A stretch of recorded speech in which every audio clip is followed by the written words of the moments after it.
22 de maio de 2024 está marca fecha na onde a eleição de parlamento na Holanda está tomando lugar. O gente ainda não está consciente que como um cidadão de passaporte holandês não também por fazer diferença ribedia aqui.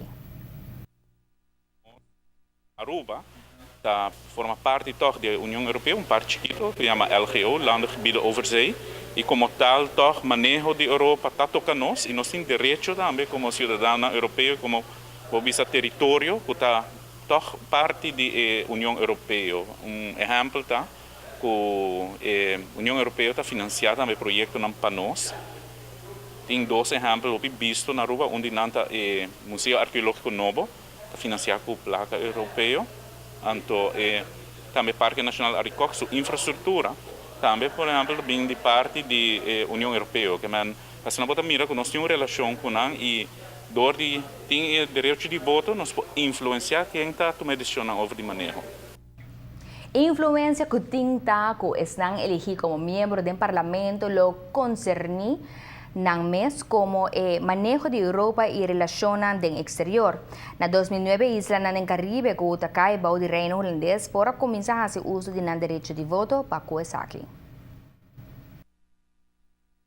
Aqui antes estava diferente, door de forma com participação na eleição da União Europeia estava regular, segundo a norma a lei não estava regardar a eleição nacional de Holanda em especial e não estava conectada a outro, a eleição de Europa com a eleição de Holanda. Então, door que verdade país cidadão, a minha mencionar cidadão europeu, biba na Aruba, nasci na Aruba, com o senhor Sivenger e o senhor Mike Eyman, que momento não avisa nós não somente nós, mas toda gente que tem condição aqui similar a nós, nasci na Aruba, com nacionalidade aqui, cidadão de Europa, nós também mais de participar na eleição aqui. Então, naturalmente, não apurva todo recurso não tem nacional para ganhar direito,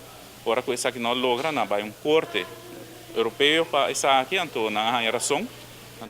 E kami da awarta habri pa cidadano ng pasaporte holandês na Aruba, Curaçao e San Martin pa nantame por exercer o direito de voto dia 22 de maio, venidero.